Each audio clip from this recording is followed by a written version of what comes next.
नमस्कार दोस्तों, यह डिक्टेशन 80 शब्द प्रति मिनट की गति से रिकॉर्ड की गई है। डिक्टेशन शुरू होने में शेष हैं 5 सेकंड। स्टार्ट। वित्त मंत्री ने अपने 5 दिनी राहत पैकेज की घोषणा के अंत में कहा कि कुल राहत करीब 21 लाख करोड़ रुपए है। प्रधानमंत्री ने 20 लाख करोड़ रुपए के वादे से 1 लाख करोड़ ज्यादा। आर्थिक जानकारों के अनुसार इसमें सरकार के खजाने से मात्र 0.8 से 1.4% तक ही नगद खर्च हो रहा है।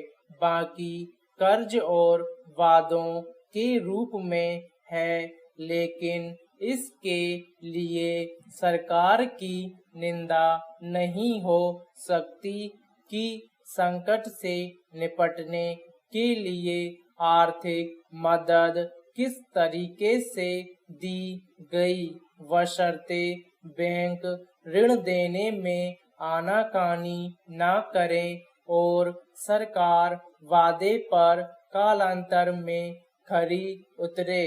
बैंक का कर्ज भी पैसा ही है और अगर वापस नहीं लौटा तो इसका खामियाजा भी अंतोगत्वा देश कहीं चुकाएगा।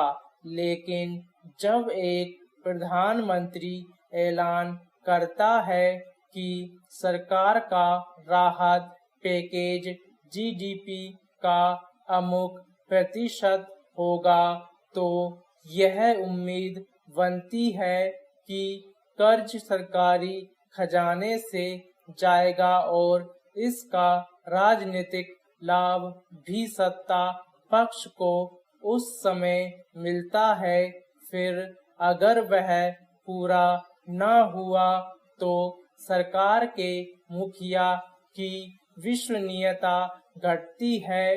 लेकिन विपक्ष के आरोप न तो तार्किक हैं न ही समयोचित।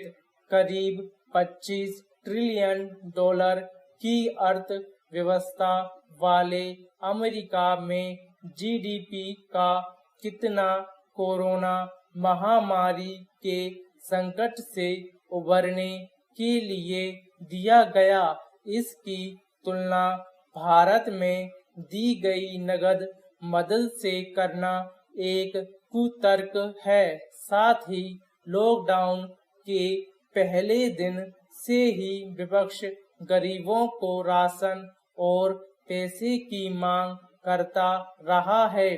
अगर स्वयं इन दलों से पूछा जाए कि जब वे सत्ता में थे तो कितने प्रवासी मजदूरों का लेखा जोखा उनके रिकॉर्ड में था, तो शायद वे निरुत्तर होंगे। पिछले 70 सालों में किसी भी जनगणना में इन मजदूरों की सुध नहीं ली गई थी और आज भी इनका कोई रिकॉर्ड नहीं है। तत्कालीन प्रधानमंत्री राजीव गांधी ने 1995 में सूखा प्रभावित कालाहांडी में कहा था कि गरीबों को भेजे हर एक रुपए में केवल 17 पैसा ही उन तक पहुंचता है।